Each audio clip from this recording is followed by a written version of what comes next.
کچھ آگے نہیں. بہت بڑا ادارہ ہے پاکستان کا جامعہ امدادیہ فیصل آباد جامعہ اسلامیہ امدادیہ. حضرت محمد مفتی ہیں، بڑے مفتی ہیں، حضرت محمد مفتی محمد اعجاز صاحب. اور آپ حضرات حیران ہوں گے حضرت کون سی کتاب آپ کو مفتاح الصرف اس میں حضرت لکھا ہے حضرت کتاب مفتاح الصرف. اور مفتی صاحب کو اس بات کا علم ہے کہ نہیں، کل مجھے دکھا رہے تھے صاحب اس میں مفتی صاحب کے حل کیے ہوئے سیگے لکھے ہوئے کتاب کے اندر حضرت شامل ہوئے. کہتے ہیں یہ ان کا نام بھی ہے. میں نے کہا اچھا تو میں وہ کوئی نسبت ہے اللہ تعالیٰ جزائے خیر دے گی حضرت کو تشریف بنائے. اور پھر تو ٹیم بھی کوئی بات سنے دھیان سے آپ سے گفتگو فرماتے ہیں مفتی محمد اعجاز.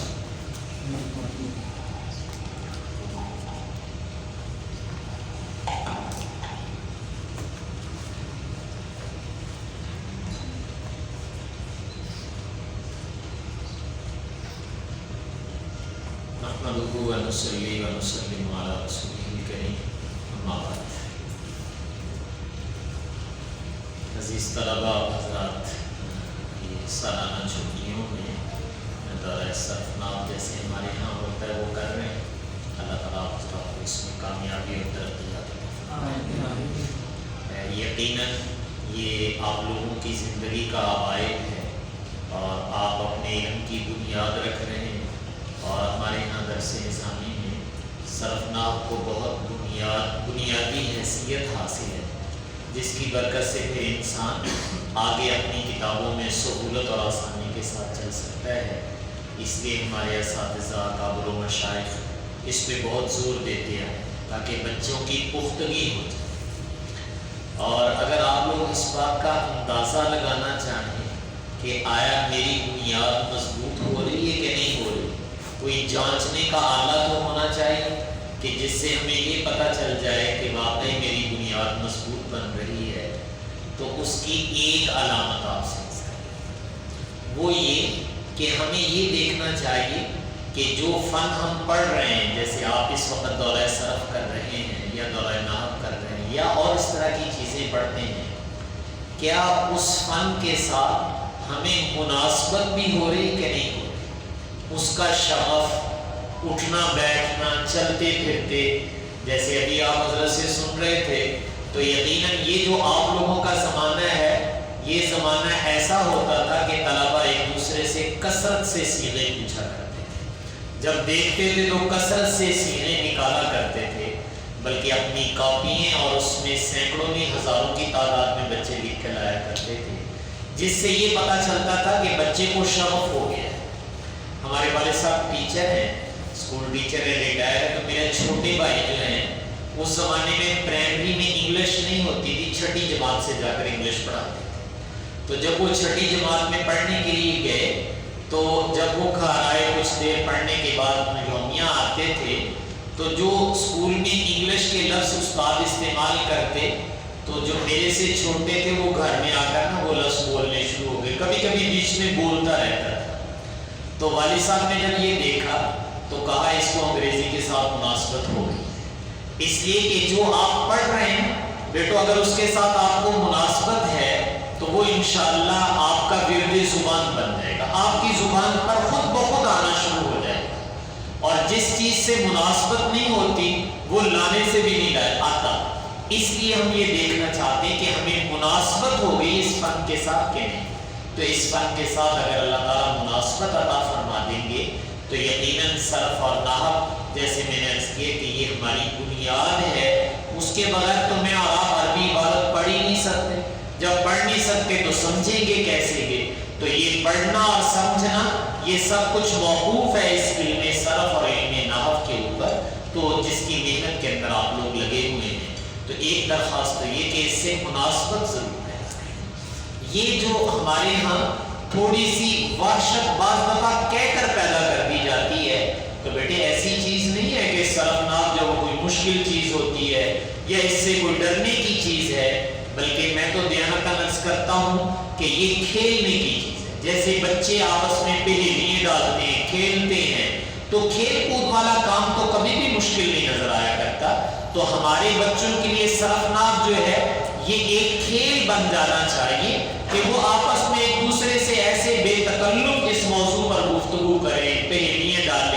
سوالات کریں کہ ان کی دلچسپی اس سے ظاہر ہے. تو جب تک میں اور آپ دلچسپی اس کے اندر نہیں پیدا کریں گے تو یاد رکھیے گا دنیا کا کوئی بھی فن ہے وہ مجھے اور آپ کو نہیں آ سکتا. جب آپ کو دلچسپی اس سے پیدا ہو جائے گی تو انشاءاللہ اللہ تعالیٰ دماغ خود چلا دیتے ہیں اور پھر تھوڑی سی رہنمائی کے بعد آگے دماغ خود چلنا شروع کر دیا کرتا ہے. اس لیے کہ دلچسپی وہ چیز ہوتی ہے کہ وہ خود ہی کھود کرید کر کے نکال لیا کرتی ہے. تو آج ان علمی مضامین کے ساتھ دلچسپی پیدا کرنا اس کی بہت شدید ضرورت ہے اور ہمارے مدارس میں اس میں ذرا کچھ کمی آتی نظر آ رہی ہے. اس کمی کا تدارک کرنے کے لیے آپ حضرات یہاں رہے ہیں. دیکھیں آپ لوگوں نے چھٹیوں کا اضافی وقت دیا ہے تو جب آپ نے اضافی وقت دیا ہے تو اس میں آپ کو محنت بھی کرنی چاہیے اور فائدہ بھی آپ لوگوں کو بھرپور ہونا چاہیے اور وہ تبھی ہو سکتا ہے اگر آپ شوق اور رغبت کے ساتھ اس کو سنیں کریں. جب آپ شوق اور رغبت کے ساتھ کریں گے تو انشاءاللہ میں نے کہا اللہ تعالیٰ ذہن کھول دیں گے اور یہ چیزیں سمجھ میں آنے لگ جائیں گی. پھر اس میں یہ پتہ چلنا شروع ہو جاتا ہے الاہم فالاہم کے اصول کے تحت کہ مجھے پہلے کیا آنا چاہیے پھر کیا آنا چاہیے پھر کیا آنا چاہیے. آپ صرف میں بھی ترتیب پڑھتے ہیں, ہمارے یہاں علم صرف زیادہ پڑھائی جاتی ہے اولین اور اخیرین. اولین میں بھی پھر پہلا اور دوسرا حصہ. تو میں نے عرض کیا کہ کیا اہم ہے اور کیا اس کے بعد کا درجہ ہے تو یہ بھی ادراک مجھے اور آپ کو ہونا چاہیے. تو جب انشاءاللہ اس کا ادراک بھی ہو جائے گا تو میں نے کہا آپ بڑے توازن کے ساتھ محنت کر کے اس فن کو حاصل کریں گے اور یہ فن انشاءاللہ آپ کی دلچسپیوں کا ذریعہ. بہت اللہ تعالیٰ دلچسپی رکھتے ہیں. دیکھو دین کے نام پر اور دین کے لیے جو ضروری ہے ایسا ہو نہیں سکتا ہے کہ وہ انسان کے مزاج کے موافق نہ ہو. اس لیے کہ اگر دین ہماری فطرت ہے تو جو دین کی بنیادیں ہیں وہ بھی ہمارے مزاج کے مطابق ہوگا. اگر دین کو آپ فطرت مانتے ہیں تو پھر جو دین کی مبادیات ہیں دین کی بنیادیں ہیں جس کے بغیر ہم دین کو نہیں سمجھ سکتے وہ بھی میرے اور آپ کے مزاج کے موافق ہے. ایسا نہیں ہے کہ وہ ہمارے مزاج کے موافق نہیں ہے, وہ ہمارے لاؤبالی پن کے ہیں غفلت کے ہیں اس کی وجہ سے یہ چیزیں ہو جاتی ہیں. وگرنہ اللہ تعالیٰ نے ان کو بھی ہمارے مزاج کے عین مطابق بنایا ہے. تو آپ حضرات چونکہ میں نے عرض کیا تھا کہ چھٹیوں میں یہ وقت نکال کر محنت کر رہے ہیں تو ایک تو بیٹوں میں عرض کروں گا کہ شوق کے ساتھ محبت کے ساتھ یہ کیجیے گا. اور دیانتاً کہتا ہوں کہ اب شوق اور محبت سے پڑھنے والوں میں بھی کمی کچھ آ رہی ہے. پڑھ تو رہے مدارس میں بچے لیکن جس محبت اور شوق اور ولولے کے ساتھ پڑھنا چاہیے اس میں بھی کمی آ رہی ہے. اگرچہ اس میں عمل دخل بیرونی ماحول کا بھی ہے بیرونی اسباب کا بھی ہے لیکن ہمیں گھبرانا نہیں چاہیے. اگر ہمارا اپنا ماحول مضبوط ہو جائے تو کوئی ایسا مسئلہ نہیں ہے. یہ سلسلے یوں ہی انشاءاللہ آگے تک چلتے رہیں گے اور اللہ تعالیٰ ہر آنے والے ایک سے ایک بڑھ کر پیدا فرمائیں گے. رب مبلغ اوعى من سامع. بہت سارے بعد میں آنے والے جن کو ہم شاگرد کہتے ہیں آگے کہتے ہیں وہ پہلے والوں سے بھی زیادہ چیز کو محفوظ کرنے والے بن جائیں گے. تو اس لیے یہ تو اللہ تعالیٰ نے قیامت تک رکھنا ہے لیکن خوش قسمت سعادت مند ہوں گے وہ لوگ جن کو اللہ تعالیٰ اس کام کے لیے استعمال کر لے. تو وہ اللہ تعالیٰ استعمال کرتے رہتے ہیں لیکن اللہ تعالیٰ کا بھی ایک دستور ہے ضابطہ ہے. اللہ تعالیٰ اس کے پابند نہیں ہے لیکن بندوں کو بتانے کے لیے ہے کہ حق تعالیٰ عام طور سے انہی کو استعمال کرتے ہیں جو طلب دکھاتے ہیں جستجو کرتے ہیں. تو اللہ تعالیٰ طلب دکھانے والے جستجو کرنے والے محنت کرنے والے اللہ تعالیٰ کو کبھی ضائع نہیں جانے دیتے. اللہ تعالیٰ اس کا رنگ ضرور آج بھی تو کل آپ کی زندگی میں ضرور نظر آئے گا. ہوگا اللہ کا فضل وہ ہماری محنت کا نتیجہ نہیں ہے لیکن اللہ تعالیٰ نے یوں مرتب کر دیا ہوا ہے کہ جو طلب جستجو دکھاتے ہیں تو اللہ تعالیٰ نے عرض کیا کہ ان سے کوئی نہ کوئی دین کا کام ضرور لیتے ہیں. تو بیٹو اللہ تعالیٰ آپ سے بھی دین کا عالی شان کام لے اور آپ دین کی خدمت سر انجام دیں تو یہ موقع بہت سنہری موقع ہے. اس لیے کہ پھر پتہ نہیں یہ ہاتھ آئے گا کہ نہیں آئے گا. آج میں اور آپ زمانہ طالب علمی میں ہیں تو اس دور میں جو آپ اپنے اندر پیدا کر لیں گے بعد میں آپ اسی کو دیکھیں گے کہ اس کا مجھے کتنا فائدہ ہوا جو اس زمانے میں میں نے محنت کر لی تھی. لیکن بیٹے اس زمانے میں کچا پن رہ گیا, محنت نہ کی تو بعد میں جا کر بھی بعض دفعہ شرمندگی اٹھانی پڑتی ہے, اور بعض دفعہ انسان عجیب سی کشمکش میں ہو جاتا ہے کہ یار میں نے پڑھا تو ہے لیکن مجھے سمجھ کچھ نہیں آیا. تو جب میں نے پڑھا ہے مجھے سمجھ ہی کچھ نہیں آیا ہے تو یقیناً میں کسی کو کیا بتا سکوں گا. تو اس لیے آپ لوگوں نے تو اس دین کو پوری انسانیت تک پہنچانا ہے, تو دین پہلے مجھے اور آپ کو تو سمجھ میں آنا چاہیے. تو دین میں سمجھ آنے کے لیے میں نے کہا اس فن کا جو آپ پڑھ رہے ہیں بہت بنیادی کردار ہے, آپ خود بھی محسوس کریں گے. تو ہم اگر دین کو آگے پہنچانا چاہتے ہیں تو جس کا بنیادی کردار ہے اس فن کو میں اور آپ محبت کے ساتھ, شوق کے ساتھ اور دین سمجھ کر. بعض دفعہ یہ بھی کوتاہی ہوتی ہے کہ ہم اس طرح کی محنتوں کو دین نہیں سمجھ رہے ہوتے, کہتے ٹھیک ہے ایک اضافی چیز ہے. نہیں بیٹو, یہ اضافی چیز نہیں ہے, یہ بھی عین دین ہے. اس لیے کہ جیسے نماز کے لیے وضو ضروری ہے, وضو کے بغیر کوئی نماز پڑھنا چاہے تو نماز نہیں ہوگی. اب کوئی آدمی یہ کہے کہ صاحب وضو تو ایک اضافی چیز ہے, یہ اس کو میں دین کا حصہ یا عبادت کا حصہ نہیں مانتا, تو یہ اس کی نادانی ہے. تو جیسے عبادت کے لیے نماز کے لیے وضو ضروری ہے, ایسے آپ قرآن و حدیث سمجھنا چاہتے ہیں تو اس کے لیے یہ علوم جو آپ پڑھ رہے ہیں یہ ایسے ہی ہے جیسے نماز کے لیے آپ وضو کرتے ہیں. تو یہ آپ گویا اس کے لیے وضو کر رہے ہیں. اگر وضو صحیح ہوگا تو نماز بھی صحیح ہو جائے گی. وضو کمزور ہوا, اس میں کوئی کمی رہ گئی تو عبادات بھی ادا نہیں ہوگی. تو اسی طریقے سے اگر میرے اور آپ کے اس پڑھنے میں کمی رہ جائے گی تو پھر یقیناً آگے دین کے فہم میں, قرآن و حدیث کے فہم میں بھی اسی درجے کی کمزوری چلتی چلی جائے گی.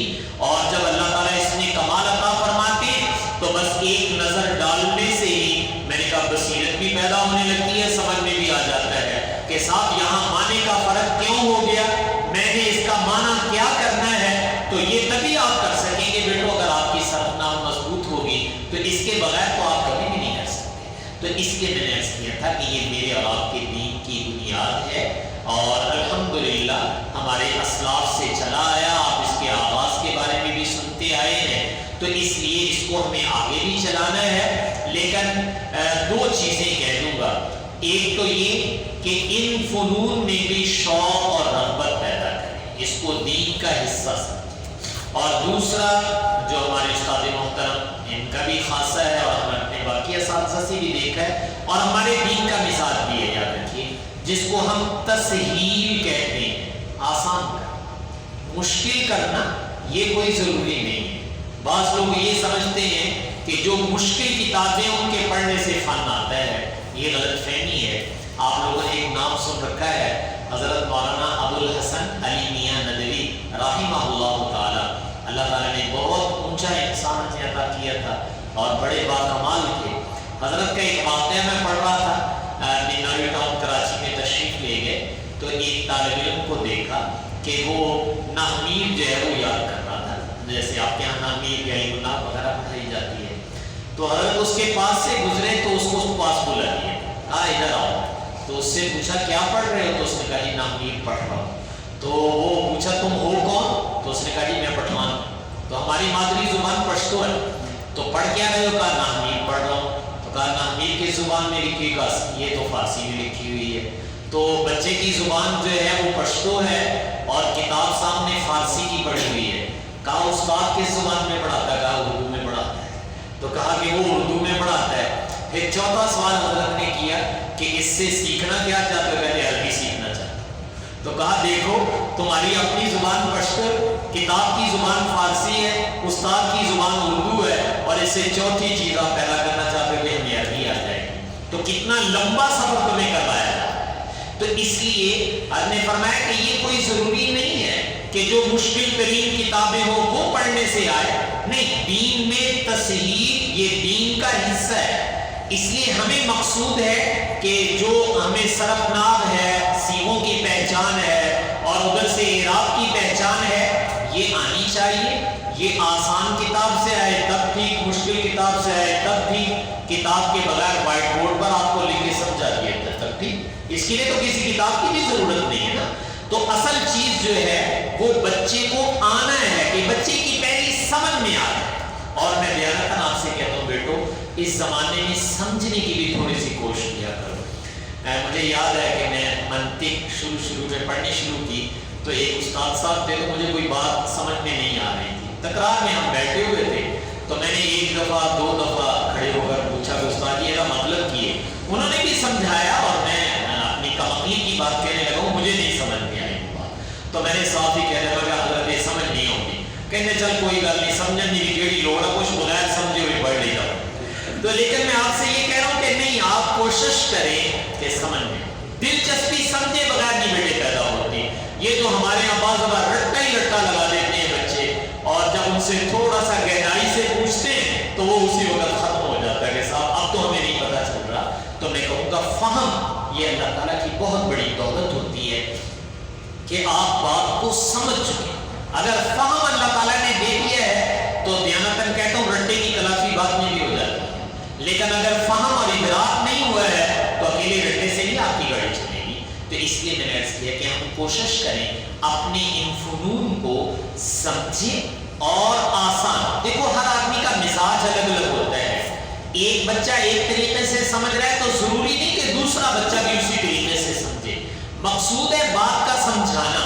اگر ایک طریقے سے سمجھ گیا اور دوسرے کے لیے کوئی طریقہ بدل دیا گیا تعبیر بدل دی گئی تو یہ کوئی گناہ کی بات نہیں. چونکہ یہ جو تعبیرات ہماری کتب میں لکھی ہوئی ہیں یہ تو کوئی منسوس نہیں ہے جو قرآنی آیت نہیں ہے. آپ اگر تعبیرات بدل کر بھی اپنی بات سمجھا دیتے ہیں اور بچے کی سمجھ میں آ جاتی ہے تو یہ بہت اچھی بات ہے. تو اس لیے میں نے عرض کیا کہ فہم کی کوشش کریں اور فہم میں ہم سمجھتے ہیں جو اپنے طریقے سے باقاعدہ آپ کے سامنے صیغے لکھے جاتے ہیں بنایا جاتا ہے صیغے کو اور آپ صیغہ بنتا ہوا اپنی آنکھوں سے دیکھ لیتے ہیں کہ یہ قالا قوالا کیسے تھا کیسے بدل گیا. ایک ہے کانوں سے سننا اور ایک ہوتا ہے آنکھوں سے دیکھنا. سرور کونین صلی اللہ علیہ وسلم کے قربان جائیں آپ نے بہت پہلے اور بہت اونچی بات جو قیامت تک چلنے والی تھی وہ کہہ دیا لیس الخبر کالمعاینہ. کانوں سے سنے ہوئے کی وہ حالت کبھی نہیں ہو سکتی جو آنکھوں سے دیکھی ہوئی حالت. کانوں والی بات بھول سکتی ہے آنکھوں والی بات بہت کم بھولا کرتی ہے. اگر آپ اپنے ہاتھ سے یا استاد صاحب کے سامنے وائٹ بورڈ کے اوپر آپ لکھتے ہیں اور لکھ کے اس کی تختی کرتے ہیں کہ یہ دیکھو یہ بیچ میں سے گرا اور یوں بن گیا تو جب آپ اپنی آنکھوں سے یہ دیکھ لیں گے تو انشاءاللہ یہ آپ کے ذہن کے اندر پختہ ہو جائے گا. بعض دفعہ طلباء ہوتے وہ سنتے رہتے ہیں.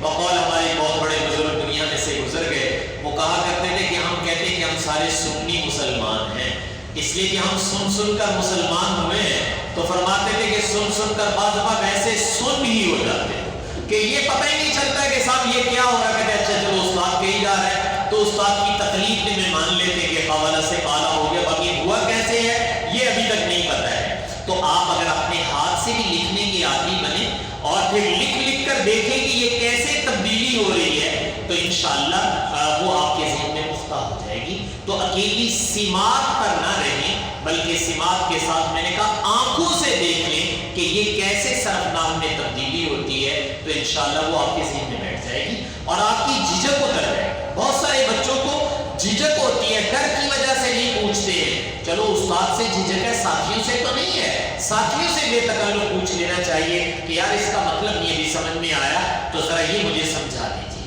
اور جب انشاءاللہ آپ کو مطلب سمجھ میں آ جائے گا تو بیٹے میں دیانتاً آپ سے کہتا ہوں آپ کو اللہ تعالیٰ روحانی خوشی عطا فرمائے. جب آپ یعنی اپنے فن میں کوئی چیز آپ کو سمجھ میں آئے گی نا پہلے سمجھ میں نہیں آئی ہوئی اور جب آپ کو وہ مسئلہ وہ دلیل وہ بات سمجھ میں آئے گی تو میں دیانتاً آپ سے کہتا ہوں کہ آپ کو بڑی روحانی خوشی ہوگی.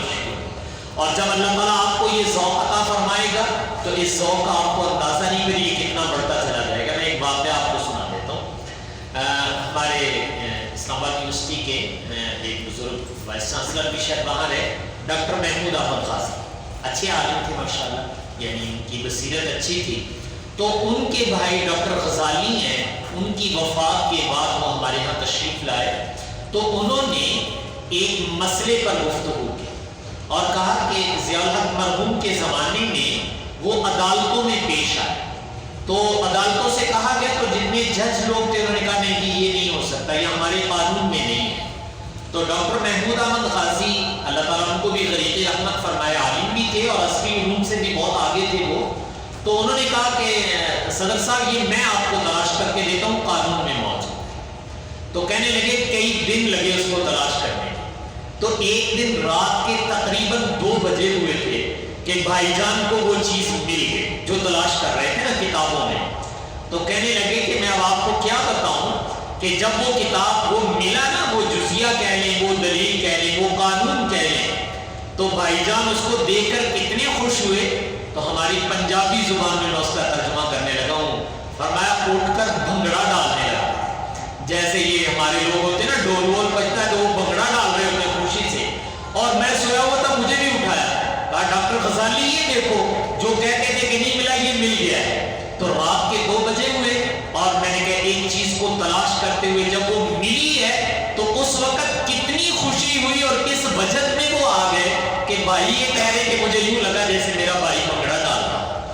تو میں اور آپ بھی اگر اپنی کتابوں کے ساتھ اس طرح وابستگی رکھیں گے تو میں آپ سے دیانتاً کہتا ہوں جب بات سمجھ میں آئے گی یا کوئی تلاش کے بعد کوئی بات ملے گی تو اللہ تعالیٰ مجھے اور آپ کو روحانی تسکین عطا فرمائیں گے، اور یہ روحانی تسکین صرف ایک خوشی کی حد تک نہیں ہوگی بیٹو، بلکہ ایمانی کمال کا بھی اللہ تعالیٰ اس کو ذریعہ بناتے ہیں۔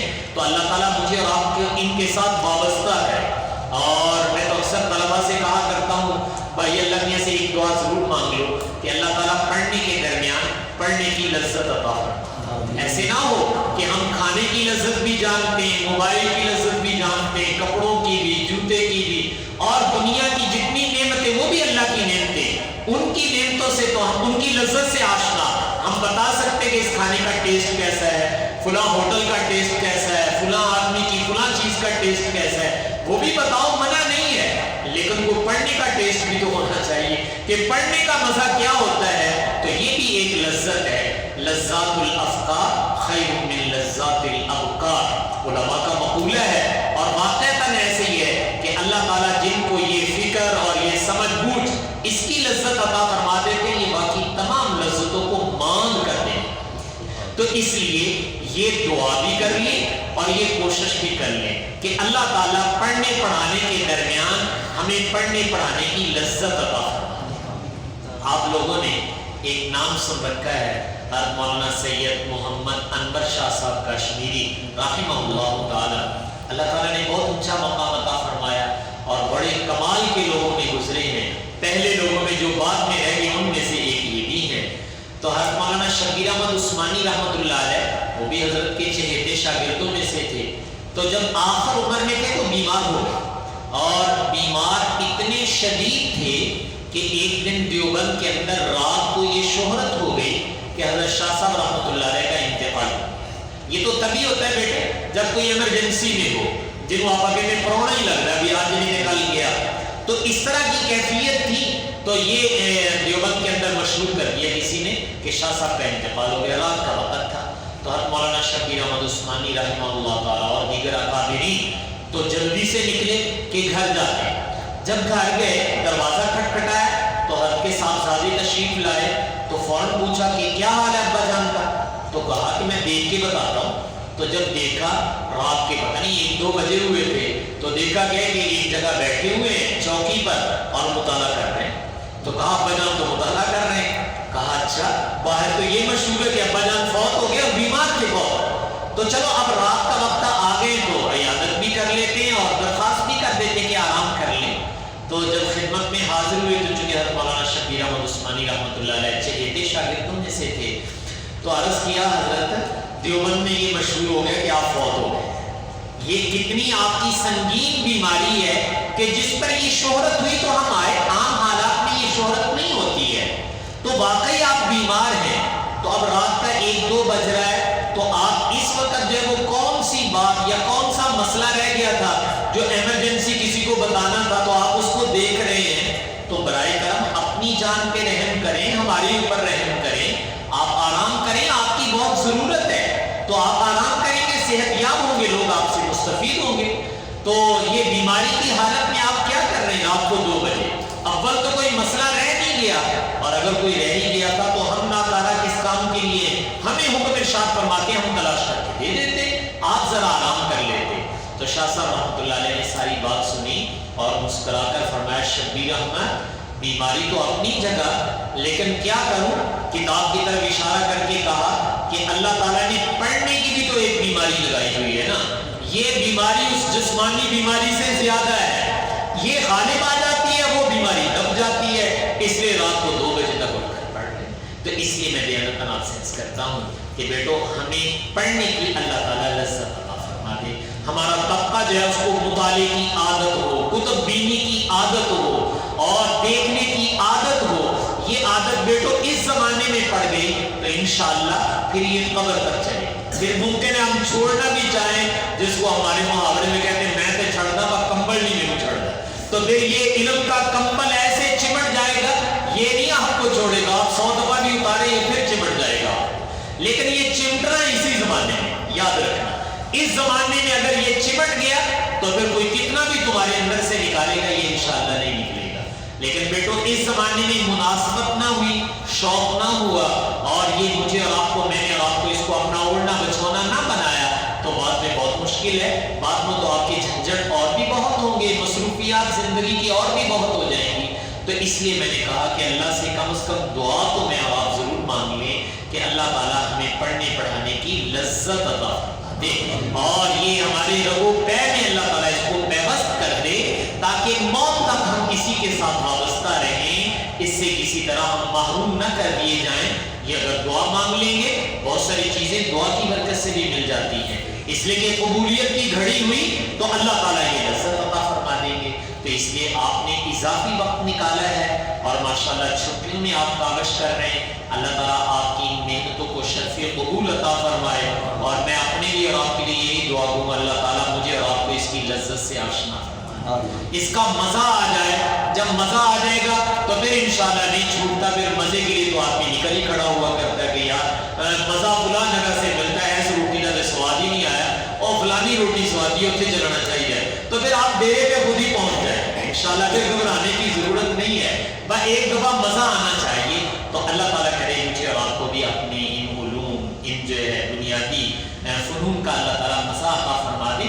تو انشاءاللہ پھر زندگی بھر یہ سلسلے اسی طریقے سے چلتے رہیں گے. اللہ تعالیٰ سے دعا ہے کہ اللہ تعالیٰ مجھے آپ کو عمل کرنے کی توفیق عطا فرمائے.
سب کی عبادت کرنا،